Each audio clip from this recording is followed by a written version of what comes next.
While rescuers are racing against time to find survivors as the death toll from Morocco's deadliest earthquake in more than 6 decades rose to more than 2,800.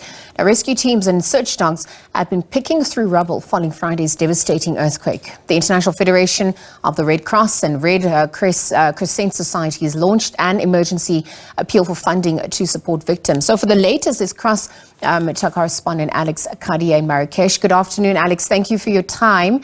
Perhaps you could talk to how rescue operations are going. Any hope to find any more survivors?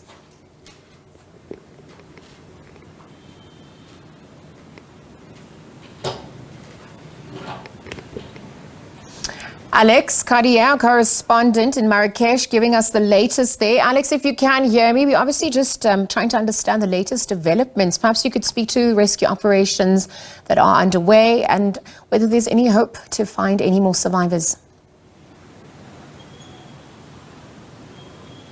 Yeah, it's a very dire situation, very complicated, tricky situation now. Rescuers racing against the clock here in Morocco. Now, to give you a sense of how difficult it is for them, they have to clear single roads up to these very remote villages in the high Atlas Mountains, and they have had to clear them continuously. Rubble is still coming down from those mountains, so they make some progress, they move forward, then the road behind them has rubble, they have to clear that again. That is the challenge. Now, once you get through that first phase, there are villages even higher up in the Atlas Mountains that have no roads at all, which will be accessible only on horseback or by foot, and that will be the crucial challenge for those rescue efforts. So it's very challenging indeed. We've heard from local guides who know the mountains well.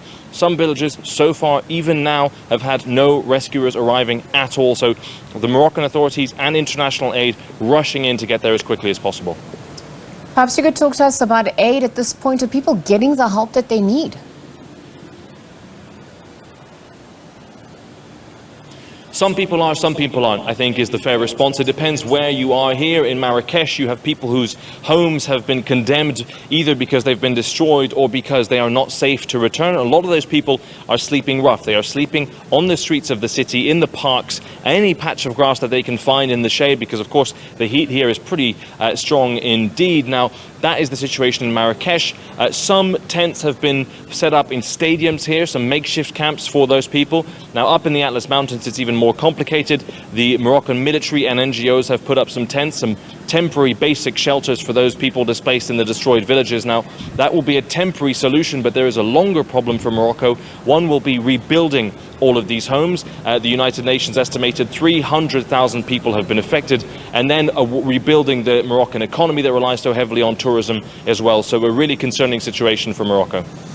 Absolutely, Alex. I wonder at this point how it's going to be affecting tourism, given that Marrakesh is a holiday destination for many. And at this point, have they managed to identify nationalities of some who've passed away? Well, we've heard from the French Interior Ministry that 2 French nationals have passed away. That's some of the information we have. The US State Department saying that no Americans lost their lives so far. What we also know is that some have been injured, but it's hard to get a real sense of who has been injured and who has lost their life. It's still early in that rescue effort, but you're absolutely right. We've been reporting in Marrakesh for a couple of days now, and people consistently stop us saying, please tell your viewers in South Africa, tell your viewers that they can still come to Marrakesh. It is still going, it is still standing, and there is a real fighting spirit, a spirit of solidarity, of community in the Moroccan people, desperate to find their loved ones, desperate to find rescuers, but it's going to be a very long, hard few days.